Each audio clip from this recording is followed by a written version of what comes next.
வெங்காயத்தை மெயின் இன்க்ரீடியண்ட்டாக வச்சு ஒரு 5 வகை சட்னி எப்படி அரைக்கிறதுங்கிறத தான் பார்க்க போகிறோம்.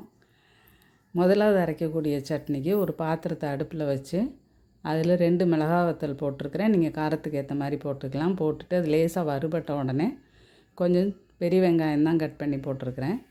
அதையும் நல்லா வதக்கிட்டு கொஞ்சம் உப்பு சேர்த்துக்கிட்டு வதங்கின உடனே தக்காளியையும் சேர்த்து நீங்கள் நல்லா வதக்கிடுங்க. நல்லா வதங்கி வந்ததுக்கப்புறமா அதை கொஞ்சம் நேரம் ஆற வச்சுருந்து மிக்சியில் அரைச்சி எடுத்துக்கிட்டீங்க அப்படின்னு சொன்னாக்கா அது ஒரு சட்னி. அதை நீங்கள் கொஞ்சம் கடுகும் கருவேப்பிலையும் தாளித்து கொட்டிட்டிங்கனாக்கா அந்த சட்னி இட்லி தோசை எல்லாத்துக்குமே அது நல்ல சட்னியாக இருக்கும். அடுத்தது 2வது இன்னொரு சட்னி பார்க்க போகிறோம். அதுக்கும் தக்காளி வெங்காயம் தான் போடுறோம். கூடவே மல்லித்தழை, ஒரு 2 டேபிள் ஸ்பூன் அல்லது 1/4 கப்பு அளவுக்கு உளுந்தம்பருப்பு, 1 கப்பு தேங்காய், கொஞ்சம் கொத்தமல்லி தழை, ஒரு துண்டு இஞ்சி, கருவேப்பிலை இதெல்லாம் எடுத்து வச்சுருக்குறோம்.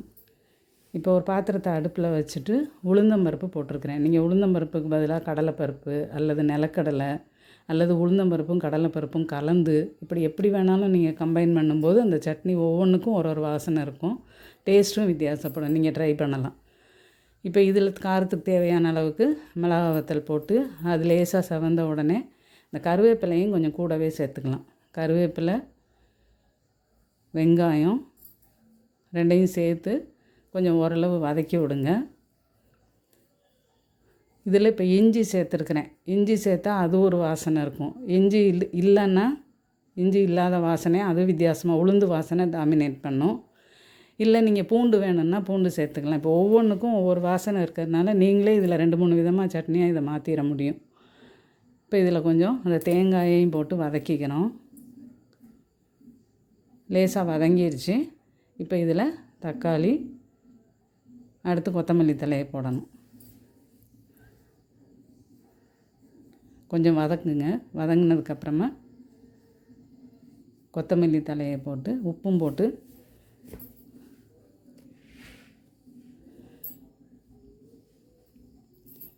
வதங்கி வந்ததுக்கப்புறமா இந்த கொத்தமல்லி தழையையும் போட்டு, கொத்தமல்லி தழை போட்டதுக்கப்புறம் ரொம்ப வதங்கணும்னு அவசியம் கிடையாது. அது என்ன பச்சையாகவே அரைக்கக்கூடியது. அதனால் லேசாக வதங்கினோடனே ஆஃப் பண்ணிவிட்டு கொஞ்சம் நல்லா ஆற வச்சு மிக்ஸி ஜாரில் மாற்றி இதை அரைச்சி எடுத்துக்கோங்க. இது இட்லி தோசை எல்லாத்துக்குமே இந்த சட்னி ரொம்பவே நல்லாயிருக்கும். அரைச்சி எடுத்ததுன்னா இந்த மாதிரி இருக்கும். இதில் கொஞ்சமாக கடுகும் கருவேப்பிலையும் நம்ம தாளித்து ஊற்றிக்கலாம். அடுத்து 3வது ஒரு சட்னி. அதுக்கு தக்காளி, வெங்காயம், பூண்டு, 2 பச்சை மிளகாய் எடுத்து வச்சுருக்கிறேன். ஏன்னா இது பச்சை மிளகாயோட வாசனை வித்தியாசமாக இருக்கும். தேங்காய், கொத்தமல்லி தழை. இதுக்கு உளுந்தம்பருப்பு நம்ம போடலை. அதுக்கு பதிலாக என்ன பண்ணுறேன்னா 1 டீஸ்பூன் அளவு சோம்பு போட்டிருக்கேன். இது ஒரு வித்தியாசமான வாசனையாகவும் டேஸ்ட்டாகவும் இருக்கும். சோம்பு பொரிஞ்ச உடனே இந்த பச்சை மிளகா, வெங்காயம், கருவேப்பிலை. பச்சை மிளகாய்க்கு பதிலாக மிளகாய் வத்தல் சேர்க்கணும் அப்படின்னா சேர்த்துக்கலாம். ஏன்னா பச்சை மிளகாய்க்குன்னு ஒரு வாசனை இருக்கும்னு அதை நான் போட்டிருக்கிறேன். இதை போட்டு நல்லா வதக்குனதுக்கப்புறமா இந்த தக்காளியையும் போட்டுக்கிறோம். தக்காளி, மல்லித்தழை 2யும் போட்டு கொஞ்சம் வதக்கிக்கோங்க.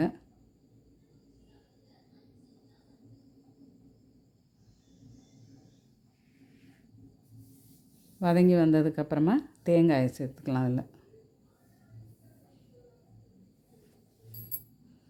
தேங்காயை சேர்த்து கொஞ்சம் உப்பும் சேர்த்துட்டு இதையும் நம்ம ஒரு சட்னியாக மிக்ஸி ஜாரில் மாற்றி அரைச்சிக்கலாம்.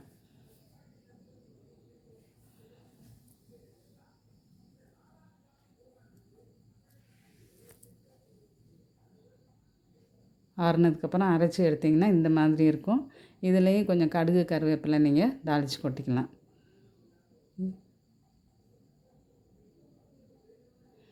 இது ஒரு டைப் ஆஃப் சட்னி. அடுத்தது இன்னொரு சட்னி அரைக்க போகிறோம். அதுக்கும் வெங்காயம், சின்ன வெங்காயம் எடுத்துருக்கிறேன். இதுக்கு கொஞ்சம் கொத்தமல்லி தழை, 2 பச்சை மிளகாய், கொஞ்சம் கருவேப்பிலை, ஒரு தக்காளி எல்லாத்தையும் அப்படியே பச்சையாக என்ன செய்கிறோன்னா ஒரு ஜாரில் மிக்ஸி ஜாரில் கட் பண்ணி போட்டுட்டு கொஞ்சம் உப்பு சேர்த்து அதை அரைச்சி எடுத்துக்க போகிறோம். இது வதக்கலாம் இல்லை, அப்படியே பச்சையாகவே அரைச்சிக்கலாம். இந்த மாதிரி எல்லாத்தையும் சேர்த்து உப்பு சேர்த்து நீங்கள் அரைச்சி எடுத்திங்கன்னா இந்த மாதிரி இருக்கும். இப்போ இதை வந்து ஒரு பாத்திரத்தில் எண்ணெய் வச்சு அதில் கொஞ்சமாக கடுகு போட்டு அது பொரிஞ்ச உடனே இந்த சட்னியை அதில் தூக்கி நம்ம ஊற்றிக்கிறோம். இப்போ இதில் இருக்கக்கூடிய இன்க்ரீடியன்ட்ஸ் எல்லாமே பச்சையாக சாப்பிடக்கூடியது. அதனால் வந்து இந்த சட்னியை ரொம்ப கொதிக்க விடாமல் லேசாக கொதித்த உடனே இறக்கி வச்சு அந்த பச்சை வாசனையோடையே நீங்கள் வந்து இட்லிக்கு தொட்டு சாப்பிட்டிங்கன்னா ரொம்பவே நல்லாயிருக்கும். இது கொஞ்சம் தோசையை விட இட்லிக்கு இந்த சட்னி ரொம்பவே சூட் ஆகும். இதையும் நீங்கள் ட்ரை பண்ணி பார்க்கலாம்.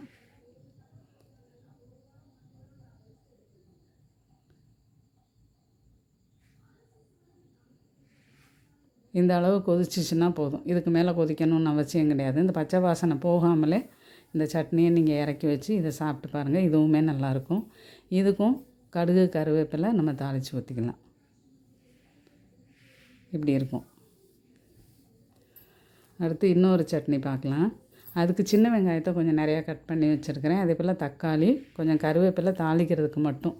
இப்போ நம்ம அரைக்கிறதுக்கு சின்ன வெங்காயமும் அந்த தக்காளியும் தான். கொஞ்சமாக ஒரு பாத்திரத்தில் எண்ணெய் விட்டு கொஞ்சம் கடுகு பொரிய விட்டுக்கிறோம். கடுகு பொரிஞ்ச உடனே அதில் இந்த வெங்காயத்தையும் தக்காளியையும் சேர்த்து கொஞ்சம் உப்பு சேர்த்து வதக்கி அதை அரைக்க போகிறோம். கடுகு வந்து ஊறுகாய்கள்லாம் சிலர் பொடி பண்ணி போடுவாங்க. அதனால் அது வந்து நம்ம அந்த சட்னியோட அரைக்கும்போது அதுக்கு ஒரு வாசனை இருக்கும். அதனால் அதையும் சேர்த்தே நம்ம அரைக்க போகிறோம். இப்போ இது எல்லாத்தையும் நல்லா வதக்கிடணும்.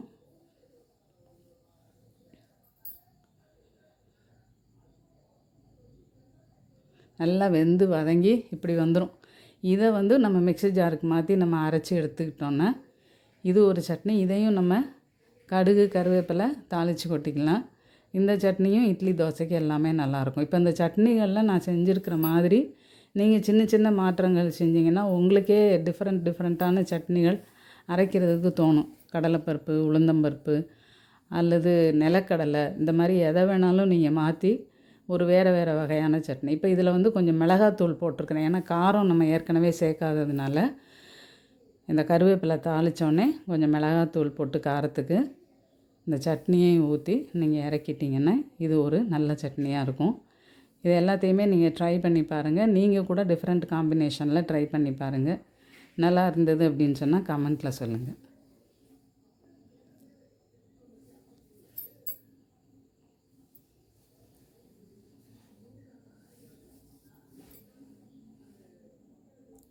லேசாக கொதி வந்தவுடனே இந்த சட்னியை நீங்கள் இறக்கி வச்சிடலாம்.